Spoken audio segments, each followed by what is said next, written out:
Se a avaliação de desempenho ainda é feita de forma que apenas o líder avalia o liderado, então a situação está complexa. Se lhe serve de consolo, este contexto é mais comum, na verdade, avassaladoramente comum, especialmente aqui em Angola, ok? E digo por experiência. Boa parte das empresas fazem avaliações a 180. Por que será? Na verdade, por que é tão complexo fazer uma avaliação em um outro modelo? Por que se não é funcional, como talvez se possa dizer, ainda se usa este modelo? E como fazer para fazer a transação, a saída do modelo 180, onde só o líder fala, só o líder avalia, e passar para o modelo 360, com uma visão muito mais completa e compacta, permitindo inclusive muito maiores dados estratégicos e analíticos para o topo e visão estratégica da organização. Vamos falar sobre isso. Começamos? Antes de dar início, vocês já sabem, dá um like, subscreva o canal, ative o sino das notificações e compartilhe assim, porque não vale crescer sozinho. Vamos a fundo no tema sem mais delongas. Avaliação de desempenho em modelo 180. Este é o modelo de avaliação de desempenho onde o líder é dono e senhor e apenas ele fala, avalia o liderado. Isto é muito comum por vários motivos. Vejamos bem. Apesar de muitos livros já terem sido escritos sobre a importância de darmos voz aos liderados, e dos liderados darem as suas opiniões, e dos líderes deverem ouvir os seus liderados, a verdade verdadeira é que isso, por mais que apareça nos livros, por mais que inclusive já seja prática do dia a dia em muitas empresas visionárias, a verdade é que a avassaladora maioria dos líderes não quer isso de jeito nenhum. Pelos motivos mais óbvios. Começa que se o líder aceitar que o seu liderado tenha uma palavra a dizer sobre ele, isso vai colocar-lhe a responsabilidade de ter de melhorar, de ter de aprimorar. E é isso que boa parte dos líderes não gosta de fazer. Boa parte dos líderes pensa, inclusive, que ao se chegar ao cargo de liderança, já nada mais há a se desenvolver. Uns, inclusive, até resistem a treinamentos, a formações, já a ensinos sobre liderança, porque ele considera que já não é hora de aprender, ele já lá está. Se chegou é porque ele é o topo das galáxias e não precisa de aprimorar mais nada. Essa é que é a verdade nua e crua. Sim, volto a frisar, existem líderes que já saíram dessa etapa, que entendem o valor da avaliação 360, inclusive buscam ativamente este modelo de avaliação, percebendo que são seres em constante construção. Porque é isso que somos enquanto seres humanos, seres em construção. No dia que nós começarmos a sentir que já não há mais nada para desenvolver, cuidado, talvez já nem estejas no mundo dos vivos. Já foste. Porque enquanto estamos em Terra, nós somos seres em constante evolução. Precisamos de desenvolvimento. Então esse é um dos primeiros motivos pelo qual a avaliação 360 é resistida. Pelo qual a avaliação 180, onde só o líder fala, é a avaliação que é mais aceita, é a que as pessoas aceitam que seja exercida. É muito desconfortável para quem tem um conceito distorcido sobre atingir cargos. É extremamente desconfortável para este profissional, para este líder, ouvir do seu liderado que ele precisa aprimorar na competência X, competência Z, ligada à liderança e gestão. Um outro motivo pelo qual é amplamente aceito o 180 e se resiste ao 360 é que muitas das organizações ainda fazem avaliações de desempenho manualizadas ou com ferramentas, softwares limitados. Com ferramentas, estamos a dizer Excel, Forms, que são ferramentas boas, mas se tentar sair da avaliação 180 e passar para 360 com um ficheiro de Excel, vai dar um bug daqueles na mente dos profissionais de RH, que são os que usualmente cuidam diretamente desse processo.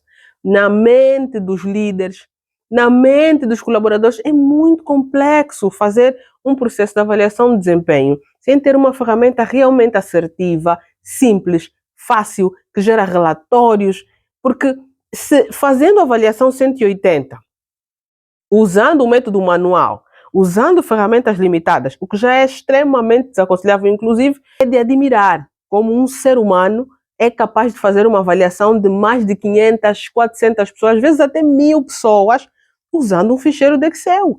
Como é que ele trata os dados? Qual é a qualidade de relatórios que esta equipa que cuida disso está a conseguir trazer? Qual é a qualidade? Raramente vai ser boa, porque é muito dado para ser tratado desta forma. Okay? Então, se ao 180 já é o que é, os que cuidam da avaliação de desempenho usando ferramentas manuais ou ferramentas limitadas, tremem, só de ouvir falar que, além de ser uma avaliação que o líder vai avaliar, que é algo que ele já perde o dia, fica estressado, não consegue cuidar de absolutamente mais nada durante aquele período. Além disso, agora o liderado também vai avaliar e o colega do lado também vai avaliar. E, por vezes, em dependência do conceito da empresa, até os clientes podem vir avaliar aquele projeto, aquela equipa de trabalho. É de esperar que essa equipa vai resistir amplamente a que se faça um modelo de avaliação de desempenho 360. É o melhor? Claro que é. De longe, oferece muito mais visão, muito mais dados, uma amplitude de campos para aprimoramento, dados para tomada de decisão, fantásticos. No entanto, se usa uma ferramenta limitada, ou se nem sequer se usa, é feito ainda a imprimir papéis, as pessoas escrevem o que querem escrever e depois chega para a área que cuida do assunto, os recursos humanos, eles tratam os documentos da avaliação de desempenho, leva meses até aquilo ser tratado, porque até escanear, até inserir aquilo a dedo, isto aqui é um êxodo. Então, a forma, os métodos, os softwares, as ferramentas que se usam para fazer avaliação de desempenho são frequentemente muito limitadas. E por isso, a avaliação de desempenho 360 também tende a encontrar dificuldades. Não é sobre a sua qualidade, ela é a melhor que existe, está provado. Mas ela pede que se tenham softwares que de facto atendam a este processo, ok? Mas então, Gisriel, se existe tanta resistência assim, como é que nós podemos fazer? A solução, podemos conseguir superar isso? É possível?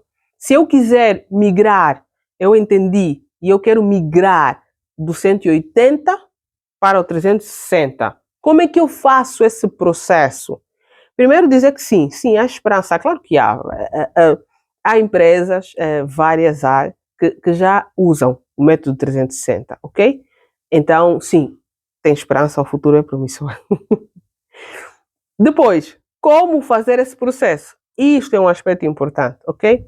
Para se fazer esse processo de migração de 180 para 360, é necessário que se olhe alguns pilares incontornáveis, ok? Vamos falar do primeiro. O pilar cultura organizacional, ok? É importante que se comece a trabalhar, porque em uma empresa onde apenas o líder tinha voz, talvez se tenham criado ali, nem sempre, mas muitas vezes, assim o é. Criou-se um clima, um ambiente onde existe a cultura do medo, ok? O liderado não consegue falar o que pensa, o liderado não consegue dizer o que quer dizer, existe medo.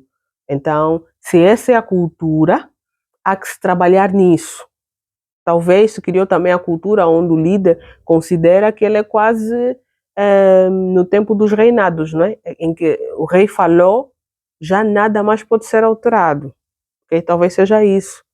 Talvez a cultura ainda viva no tempo da arbitragem de futebol que não tinha o VAR.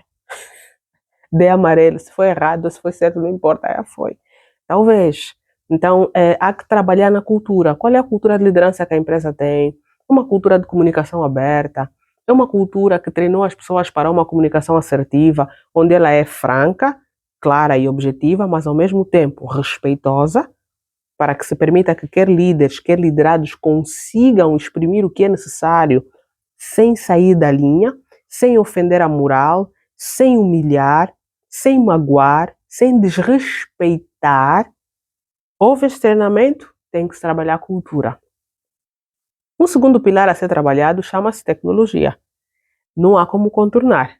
Fazer avaliações de desempenhos exigem, pedem, especialmente a avaliação de desempenho 360 e mesmo a 180, qualquer tipo de avaliação, se quiser preservar a sanidade mental da equipa de RH, pelo amor de Deus, investe em um software para facilitar a vida dos profissionais que cuidam disso. E não só a vida deles, mas também do usuário. Boa parte das ferramentas, e uns até já têm softwares, mas são muito insuficientes. Praticamente é mais uma apresentação de frente, visual, talvez possa ser atraente, mas de efetividade de dados, de relatórios, não traduz em relatórios e dados que de facto norteiem a tomada de decisão, que facilitem, que tragam rapidez, porque a tecnologia serve para isso. A tecnologia serve para tratar dados de forma simples, fácil, rápida, ok? E precisa de ser intuitiva, ou seja, facilmente percebida por diferentes profissionais na empresa, independentemente do nível ou escalão em que eles estão, ok? Então, o segundo pilar é tecnologia. Invista em um software de avaliação de desempenho que atenda, de facto, a essas necessidades. Invista a sério. Não deixe isso para depois. Terceiro e último pilar, igualmente importante. Está no fim, mas não é o último. É importante que, junto com o processo de avaliação de desempenho 360, haja o que se chama na sequência de feedback, ok? E isso muitas vezes escapa. Existe o processo de feedback e desenvolvimento, ok? Por que é necessário isso? Porque eu vou ter um conjunto de dados, um conjunto de informação sobre o líder, sobre o liderado, sobre todas as pessoas na organização, e depois eu não tenho uma estrutura topo a base que treine, capacite e modere os momentos de avaliação de desempenho, porque entre eu ler no meu relatório a dizer que o meu líder considerou que eu preciso aprimorar no aspecto XPTO, e eu poder ter um momento de uma sessão de conversa com esse meu líder mediado pelo RH, um profissional sênior, obviamente, estar ali para acompanhar, ok? É uma diferença enorme, porque muitas vezes os liderados, e até o próprio líder que foi avaliado pelo liderado ou pelo cliente, ele fica sem entender muito bem o porquê que o meu liderado pensa que eu sou isso, ou que eu não estou bem nesta competência. Por quê? A necessidade de haver falas. Mas por que tem que haver uma mediação?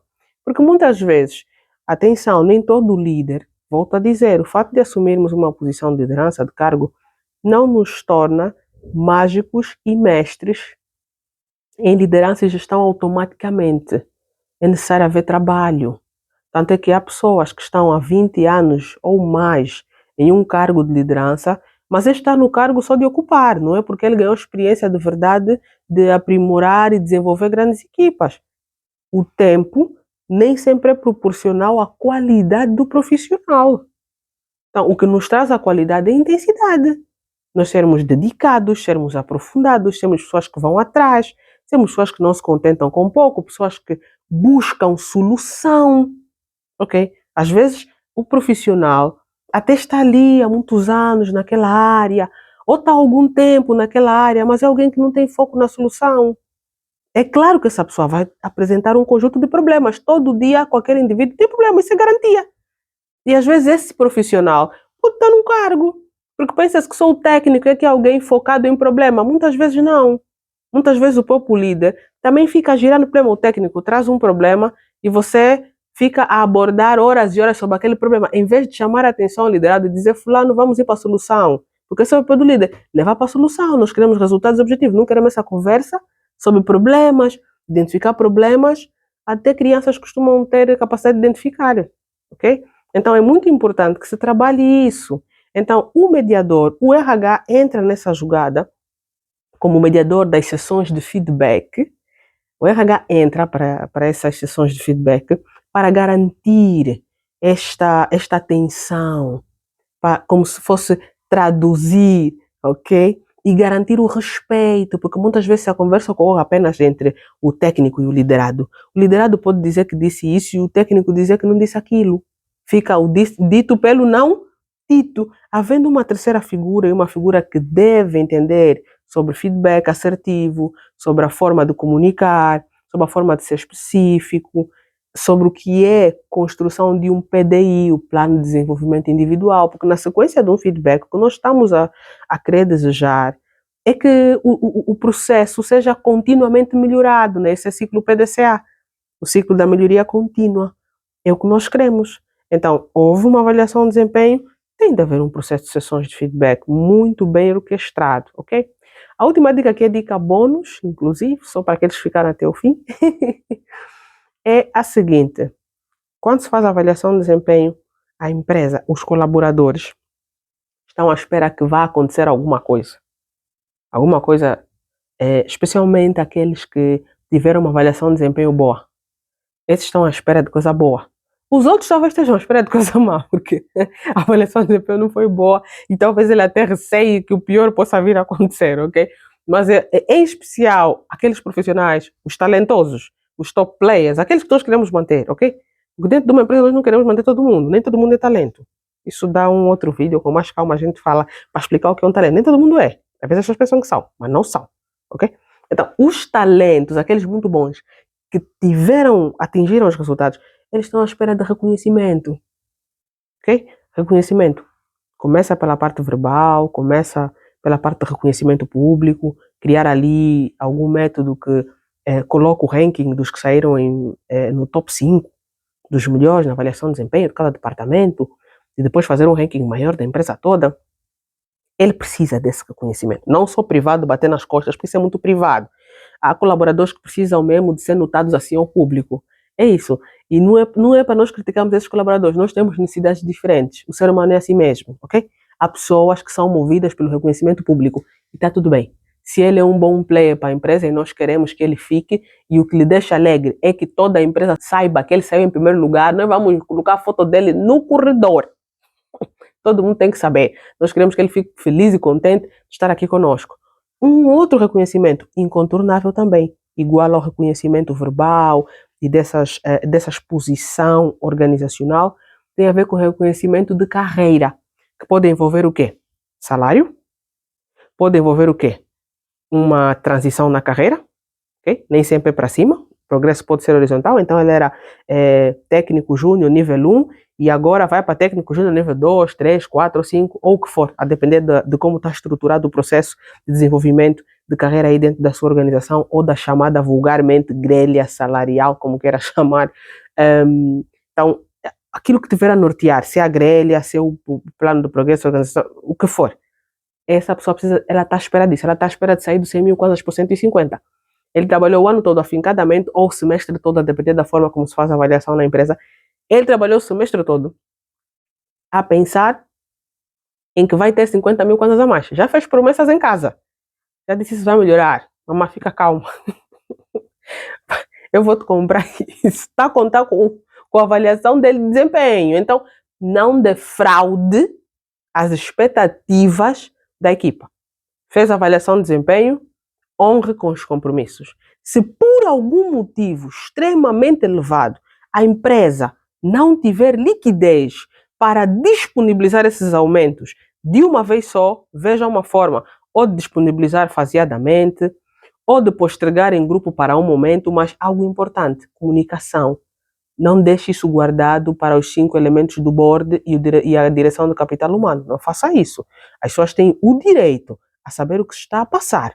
Então, fale abertamente com a equipa, se vai ser o RH ou se vai ser alguém do board, isso depende da estrutura de cada empresa, mas alguém em poder, em cargo de liderança, precisa de vir dar a cara para toda a organização e explicar que, apesar disso ter acontecido, não vamos poder viabilizar isto agora, mas vamos viabilizar na data X, na data Y, ou vamos viabilizar em dependência de conseguirmos resolver o problema do fecho do negócio, mas tem que haver comunicação, não pode ser nuvem para a equipa, ok? Se isso for feito, temos todas as condições preparadas para que a avaliação de desempenho seja um sucesso e uma ferramenta fulcral na estratégia de crescimento, não só de carreira, mas do próprio negócio da empresa. Isso é o que eu tenho para falar convosco hoje. Deixem os vossos comentários como é que tem sido. Vocês usam algum software de avaliação de desempenho, sim ou não? Deixem aí. Não vale crescer sozinho. Partilhem. Vemo-nos no próximo vídeo.